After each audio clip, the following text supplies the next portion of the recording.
ہمارے ہاں 14 فروری کو ویلنٹائن ڈے کے نام سے ایک دن منایا جاتا ہے جس میں نوجوان مرد و عورت ایک دوسرے کو پھول پیش کرتے ہیں۔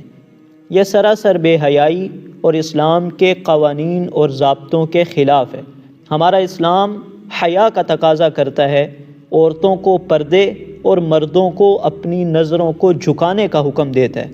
آپ صلی اللہ علیہ وسلم نے فرمایا، ان الحیاء والایمان قرنا جمیعا فاذا رفع احدہما رفع الآخر، کہ حیا اور ایمان یہ ایک دوسرے کے ساتھ اکٹھے ہیں، جب ان میں سے ایک کو اٹھا لیا جائے تو دوسرا بھی اٹھا لیا جاتا ہے۔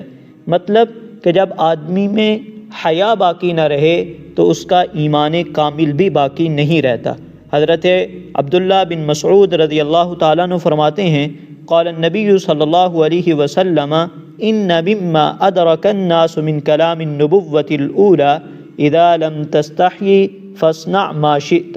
عبداللہ بن مسعود فرماتے ہیں، نبی اکرم صلی اللہ علیہ وسلم نے فرمایا کہ پچھلے پیغمبروں کے کلام میں سے جو لوگوں کو ملا ہے ان میں سے یہ بھی ہے کہ جب آدمی میں حیا باقی نہ رہے تو پھر اس کا جو جی چاہے وہ کرے، اس لیے کہ شرم و حیا ایک انسان کا فطری وصف ہے۔ اسی وصف کی بنیاد پر انسان برے کاموں، بری باتوں اور فواحش و منکرات سے بچتا ہے، اچھے اور شریفانہ کاموں کے لیے آمادہ ہوتا ہے۔